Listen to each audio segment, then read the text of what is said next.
use cases of Web3 through DePIN. Hello everyone, Danny from DePIN Hub here. Today we're interviewing Hugo, CEO and co-founder of Minima, an innovative company building a truly decentralized blockchain protocol that run full nodes directly on the edge device like smartphones, vehicles, and IoT hardware. By enabling secure peer-to-peer validation and transaction at the edge, Minima is redefining decentralized physical infrastructure networks, or DePINs, making them more scalable, energy efficient, and accessible to everyone. Well, thanks so much for joining the podcast, Hugo. We've been in talk for a couple years now. It's been really nice to see the progress of you guys building Minima. We saw the presentation with the cars, was in Singapore, and then we met again in Dubai a few months ago. It's been really cool to see what you guys are building. I think there's great future, and I'm very pleased to have you on the podcast to hear more about you.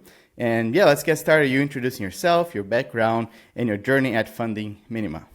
Thanks. Well, thanks so much for having me on Daniel. As I say, met a few times and really great to be here on this podcast.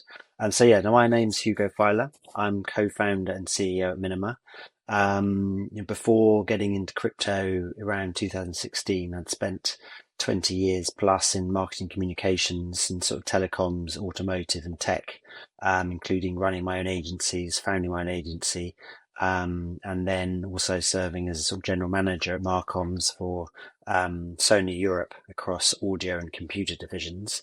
And it was actually an old friend of mine who's now my co-founder, Paddy, who is a full stack coder, and he was mining Bitcoin back in 2012, a complete libertarian, and saw a new better way to do things. And so we sort of started talking a lot about it in 16, 17, and then finally in 2018 we got together and started building Minima, which we officially launched at the end of 2018. So we've been around for quite a while, still building, still with the same vision, and that vision is getting stronger and stronger, basically. So yeah, we're happy to be here. Thanks so much for the intro. And for the listeners out there, can you explain what is Minima and the project's vision and how it differentiates from other blockchain projects? The inspiration came from Bitcoin white paper about true decentralization. Paddy was mining back in 2012 and he loved the idea of that, but he's also a complete libertarian. And so wanted to really push the limits of decentralization because that's sort of what blockchain is all about.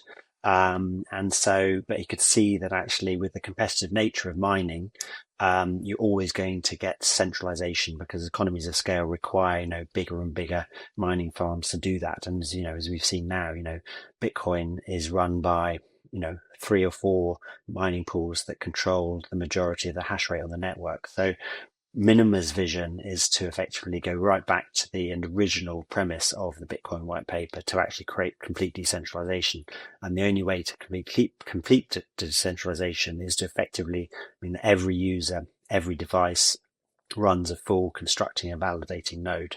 And so that is what we've been building. And that is what we now have basically. So, we launched our network in 2023, our main net, and at the end of 2023 we turned off all of our internal servers, so now the entire network is run by the devices on the edge, both constructing and validating the network itself. And so what that means is, in order to be able to be completely decentralized, you need to find a way that allows any device, any person to run a full node. There's no other blockchain that is that easy to do it with. Normally it's sort of terabytes or gigabytes of data that are required, so huge amounts of hardware to make that happen. Whereas ours is as simple as an app download from the Google Play Store or a software download onto IoT devices. So that is, that's the vision that we have, and we believe that, as all technology progresses, form factor reduces. You go from, server farms down to sort of computers, down to desktop, down to mobile. And the same is for all technology. Everything is getting to the smallest possible form factor. And so what you really need is a blockchain that can function and become more and more secure when the form factor goes to the smallest possible form factor. No, absolutely. I really like this take on that you just described from going from like massive servers into running a Minima, full node on my Apple Watch or something like that. One thing that when I first heard of a project called Helium, I think almost everyone here listening knows about Helium.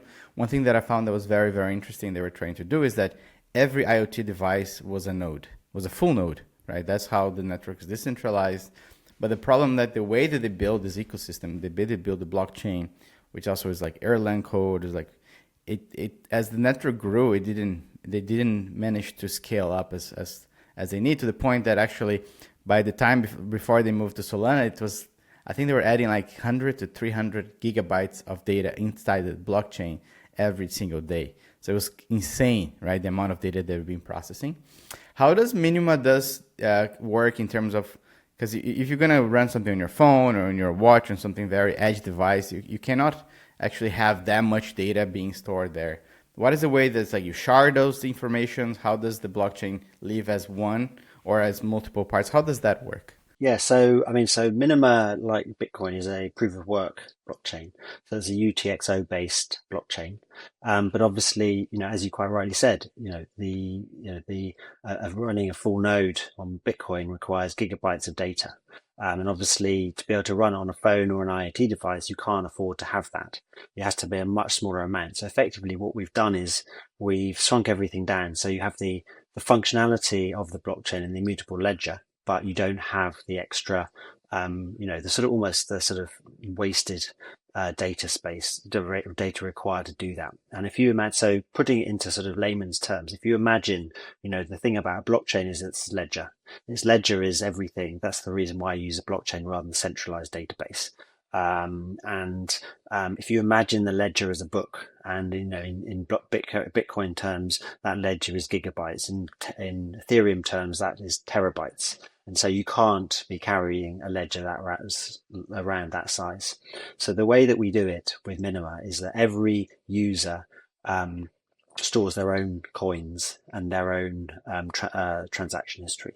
So if you imagine that everyone stores their own page of that book, but everyone also has the spine of the book as well, which is the Merkle tree of all of those transactions. So, for example, if you and I want to transact, then we come together, we want to do a transaction.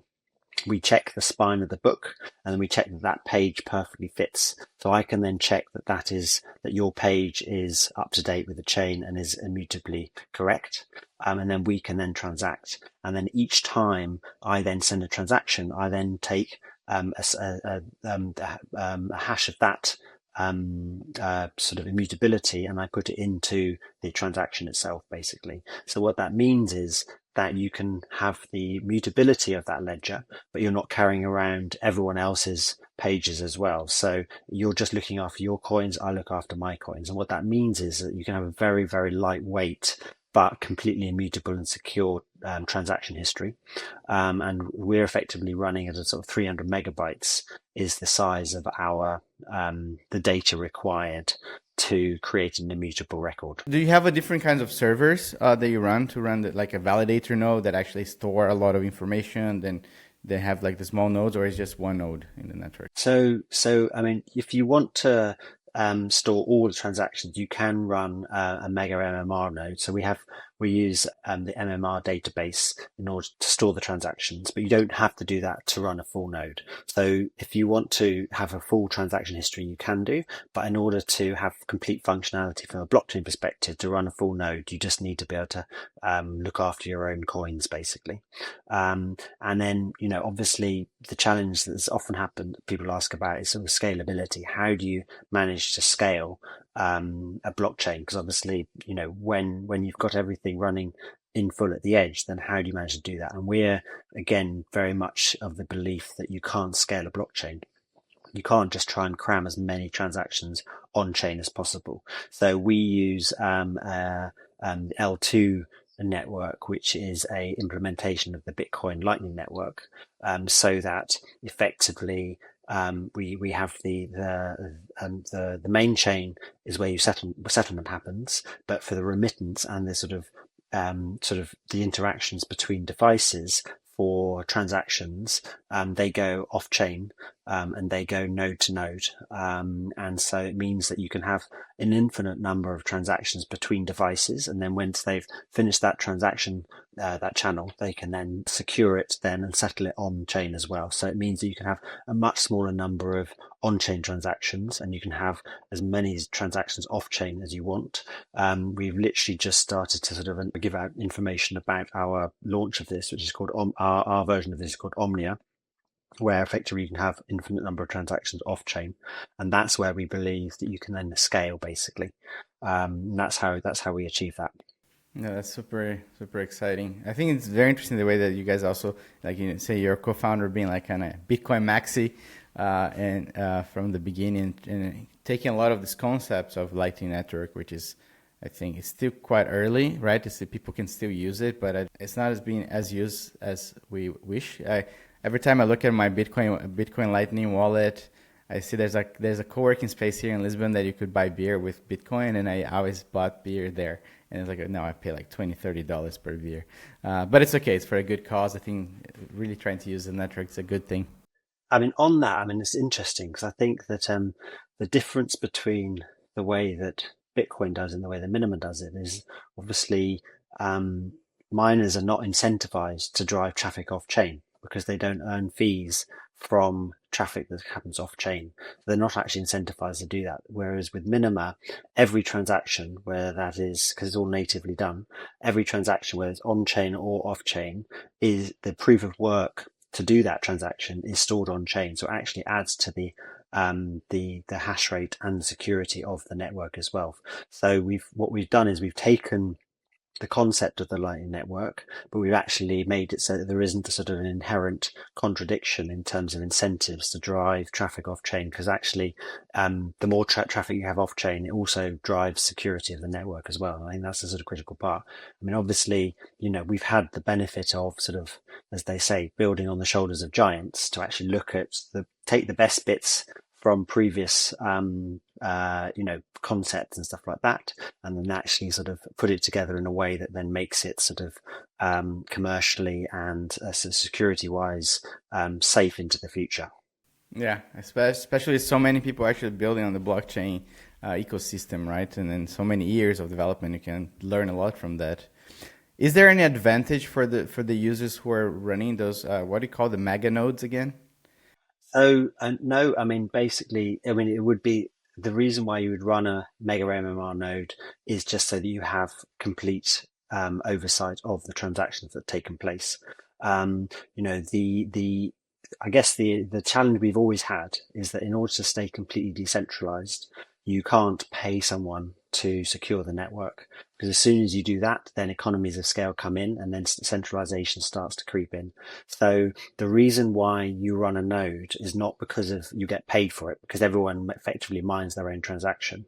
The reason you run a node is because the utility that the blockchain running on that device gives you, if that makes sense, to be able to make secure transactions, to be able to have validation and confirmation of the data coming from that device. So, we have always had that challenge, especially in the early stages, to sort of, because we don't have incentives to pay people to run nodes.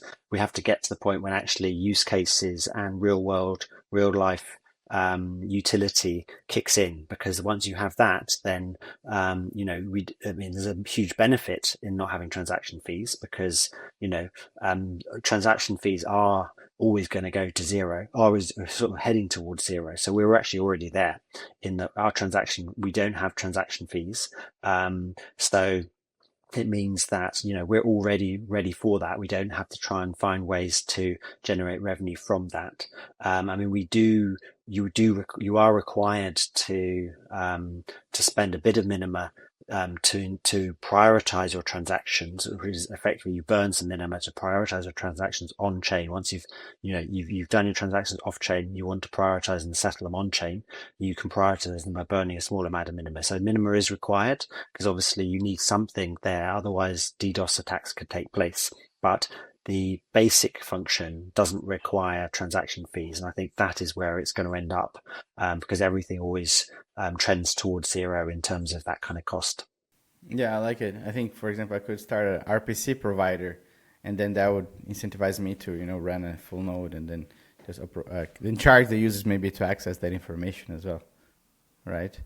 It's a use case that actually doesn't charge any tokens on the network itself, but generates some value for me. Then people would pay for it. When we were in Singapore, I think it was last year, you guys were presenting some partnership with cars, and then we think that Minima can be used in a lot of car manufacturers.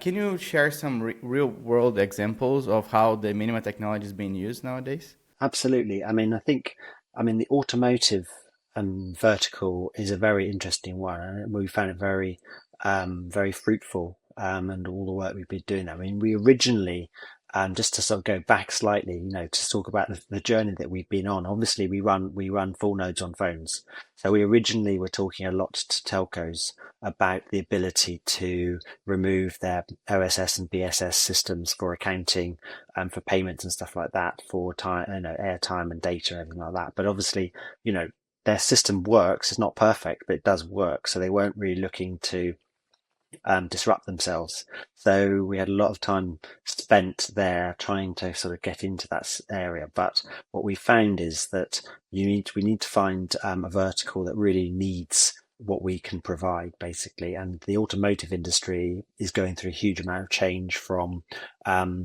combustion engines to electrical cars, and also from normal driving to autonomous driving. And so they need new technology for a whole new frontier of what they're developing in terms of how vehicles operate in the future.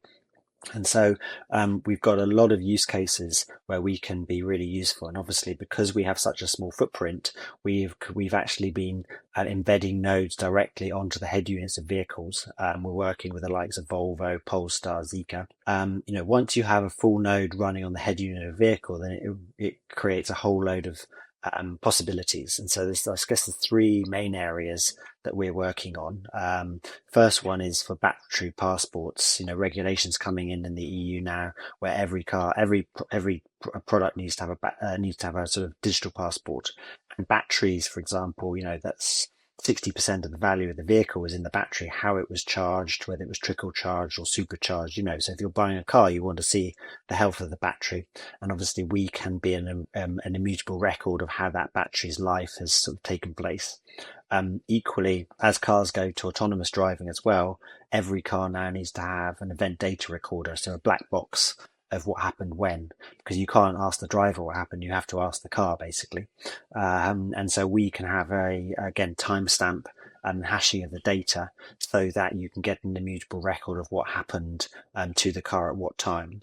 And then the third part of that is for sort of EV charging. So as cars become, as we get more and more cars online, then EV charging is a big area. And again, this is sort of what we call a sort of enterprise DePIN, in that we found that the OEMs were looking at ways to expand the charging infrastructure. So obviously you have public infrastructure charging, which works for now, but as you get more and more cars online, then actually that's not really going to be a scalable solution, because not everyone can queue up and wait in turn for public charging. And so what they're looking to do is actually expand out that network to private wallbox owners. So if I have a car and I have a wallbox, it means that if you have a node running on the vehicle and on the wallbox, it means that you can have an access control token, so that you can come up and charge at my wallbox and gain access, and then pay for that. And then I have it's a secure way of doing that, effectively shrinking down the public infrastructure into a private infrastructure by putting nodes on cars and on devices. And that's a way to be able to expand out the public infrastructure charging, and also will make it a lot more cost effective, because effectively you can then create a marketplace where users can decide how much they want to charge, and it also expands out the available options for people to go and charge their cars in more rural locations and stuff like that. So there's lots of areas within automotive that we're finding use cases for blockchain on. And I guess the final point, like you said, we are in Singapore last year, because we've been doing a lot of work also with some motor racing side of things. We were working with McLaren in the GT4 series to actually embed nodes on vehicles so that you can have actually an immutable record of the data coming from those cars, whether that's braking, lap times, everything like that. And that data can either go in an immutable way to the race organizers or the team organizers, or also to fans in terms of NFTs, because by running a full node, you can actually generate NFTs on from the vehicle itself with lap times and everything like that. That makes me so excited just to think about other possibilities. Let's work to make sure that Minima gets into the F1 as well. Because imagine, you could have every single car in F1 would have a Minima blockchain running on that. You could have this like black box and all the data.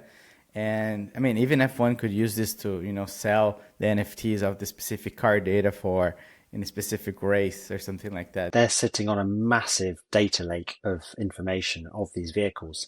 And until now, they haven't been monetizing that data lake. At the moment, NFTs until now within sort of motorsports have really just been JPEGs of the poster, which you can buy or something like that. Whereas actually what you're able to do now is get actual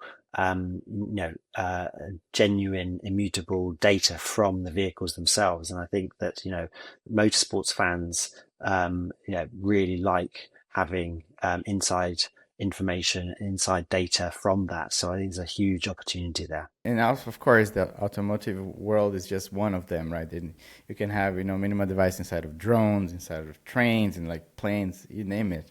It can start expanding like crazy. And that's just like on cars, on things that move. But you can have, any kind of other device can have that as well. The IT world has a billion use cases as well that I think maybe Minima could fit on all of them. Our big vision about decentralization is the fact the form factors are going to shrink. So in order to be completely decentralized, you need everyone to be able to do it. In order to be able to get everyone to do it, you have to be able to make it so it's easy for anyone or anything to run a full node. And we've just recently announced a partnership with ARM, the chip designer, that sits on 99% of smartphones and a huge majority of other devices as well. And we're actually so we're now part of their sort of flexible access program, where we actually get access to their IP and to their partners to actually be able to develop Minima on chip. And that is not, that is basically a full blockchain node running on chip. So, once you get to that point, then, as you say, any device will be able to have that functionality. So whether it is a car, whether it's a drone or a sensor, that kind of stuff. And that is where we believe the end goal for Minima to be. And that's where, we believe the end goal for blockchain to be, that functionality will sit in there. And we always talk about, where's the adoption for the next billion users going to come from? That billion users aren't going to be crypto geeks. It's going to be devices. It's going to be everyday people who are have a vehicle or a device, and they don't know how it works, but actually that device then has the technological ability to transact value to confirm the data that's coming from it. And that's how the world will end up, basically. Yeah, I guess also people don't realize how bullish this partnership means for Minima and for the blockchain ecosystem in general, right? Like just for those who are listening, ARM processors are basically, powering almost everything we have in the world. Even Apple moved from Intel to ARM processor right now with the M devices. Every phone basically have ARM processors. So like this, how can you talk a little bit about how was the partnership? Like, how does it start? I don't know if something you are under an NDA or something like that. Well, no, the flexible access program is a program that ARM runs to bring on board, startups and new projects that are looking to enhance the capabilities of the chips that they have, basically. They're obviously looking at ways to upsell to their customers new functionality. And again, this is not just, there are a lot of partnerships that come and go, and especially in Web3, sort of, it's easy to make a partnership, but someone like Arm doesn't do these things lightly. I mean, there's less than 100 companies in the world, let alone Web3 companies, but companies across the whole Web2 and Web3 that have access to this. And so we went through a 4 month due diligence technical process to get them comfortable with what we were building and how we were doing it, to get us to that stage. I mean, the interesting thing and the challenge we have is that, in the world of Web3, everything moves so quickly. But if you're trying to get into sort of at the fundamental layer into something that's as game changing as this, it takes a lot of time. A lot of due diligence goes into this, but obviously, I often use the analogy. No, we're not building a straw house on sand. We're building a stone house on granite. And obviously, that costs a lot more and takes a lot more time, but it's going to be standing in the future.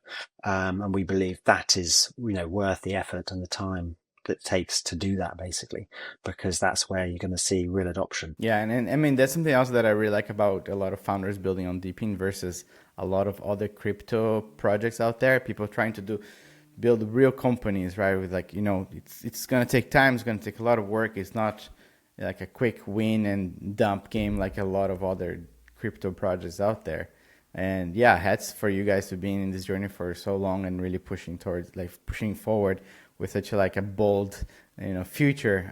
But I really, really like the way that you're approaching this, and then the achievement so far is pretty impressive. If I'm a developer and I want to start actually using Minima on my devices, take advantage of, the efficiency of this blockchain, where is the best place to get started and to learn, and how hard is this to implement on other devices? So, I mean, we have a lot of documentation. So on minima.global, if you go to the docs, then we have a lot of documentation for that. We've also built out, a number of things recently. So we have our Minima Enterprise Gateway, which is effectively an abstraction layer for enterprises to do RPC calls with a Docker image into Minima nodes. You can run multiple nodes, keep control and see what they're doing, can keep control of them and everything like that. We're also building a sort of stripped down version of the node as well, which again doesn't have any of its sort of extra mini dApps and stuff like that, but then means that you can actually RPC into Android applications as well. So effectively, you can be a mobile or web developer, and then you can then just use the functionality that you need from the Minima node. So we're trying to find ways to make it as easy as possible. We also, my co-founder, Paddy, has a weekly dev call on Tuesdays where he welcomes anyone to come along and ask questions and stuff like that. So, so you go to the docs first, and then you can come onto our Discord channel and, ask any questions, get involved. I mean, we're very open to people coming to build. So we're definitely sort of up for welcoming any developers on board. You guys have been building for a long time.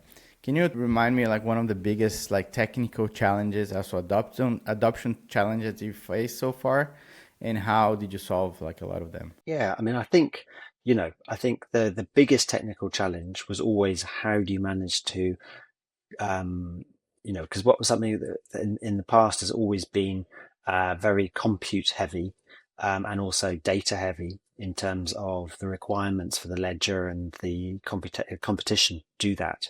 That was the biggest challenge that we've been looking to sort of solve for. So effectively, how do you get anyone and everyone to be able to run a full node? So that was our full one. I mean, as I said earlier, that's what we've achieved. I mean, I think that, and again, from a commercial perspective, the challenge we've had in the past is that no one gets paid to run a node. So what's the incentive to do that? So we have to get to that point. We always have to sort of jump that gap to get it working and into reality, so that the utility is the thing that drives the adoption. And so, yeah, it's been a long journey. And, we had lots of people who never thought it was going to work. But obviously, once we then had it up and running in 2023, we did a big push with the community in 21, 22. and actually incentivize people to run the node. But that's obviously a short-term thing because we don't have normal incentives on chain. So that was the first time we had like 250,000 nodes running on the network at that point. We now have 50,000 full nodes running the network in its entirety.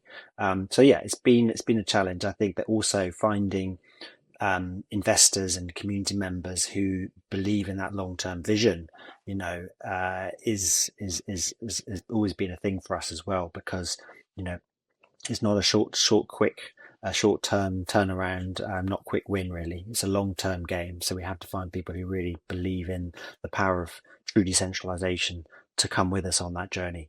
So that's been our journey, but we're still here. And again, from my perspective as a founder, the nice thing is that the original premise of our white paper to create true decentralization is now stronger and more important than ever. We haven't had to sort of pivot to try and sort of fit with the trends. The trend is almost coming towards us as form factors shrink, as Web2 companies, enterprise companies with billions of users, billions of devices are going, actually, how do we navigate this new world of connected devices in a resilient way that aren't going to be prone to sort of centralized attacks, or also aren't going to sort of have the unknown of transaction fees spiking if a new project launches on a chain.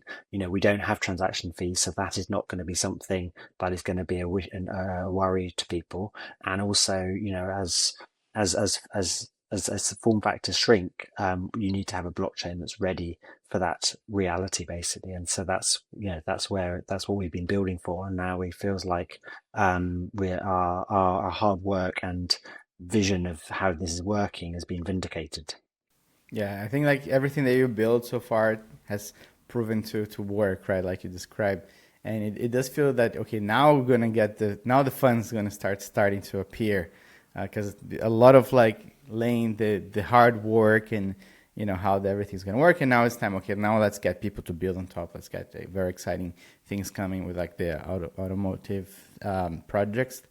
How do you envision like Minima evolving now for, let's say, to the end of the year, to the next like 5 years? A couple of weeks ago, we launched our first revenue generating product called Integritas, which effectively is an application that sits on the Minima blockchain, and it's used for data integrity and historical verification of data that's being transmitted by the device.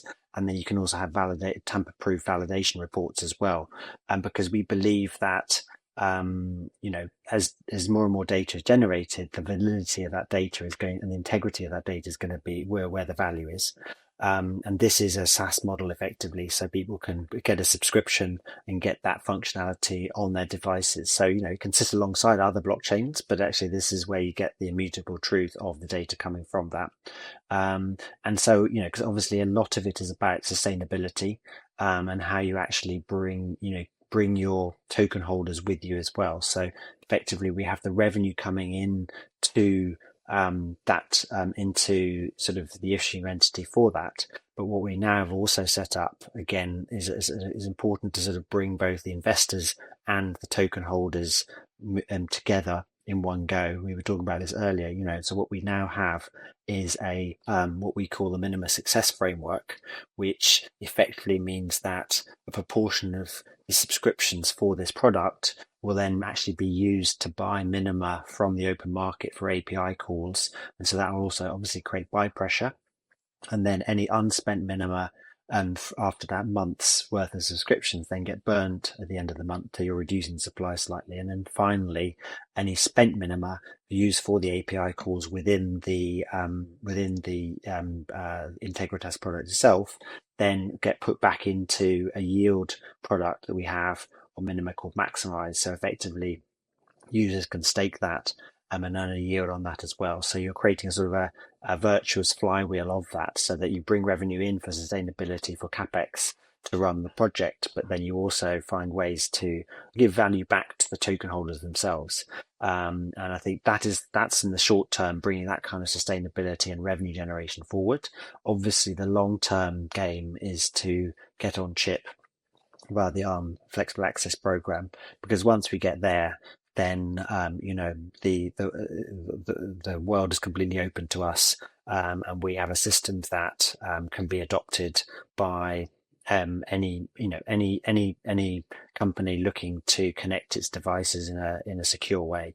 So that's our long-term vision. That we've started that step, and now we're sort of building towards that. Yeah, the future is extremely bright for Minima. Excited. I like the name as well, Minima. Any final thoughts or messages for developers, enterprises, or everyday user that's interested in getting involved with the Minima protocol? Oh yeah, please come and check us out. Our website's minima.global. Our X handle is minima_global.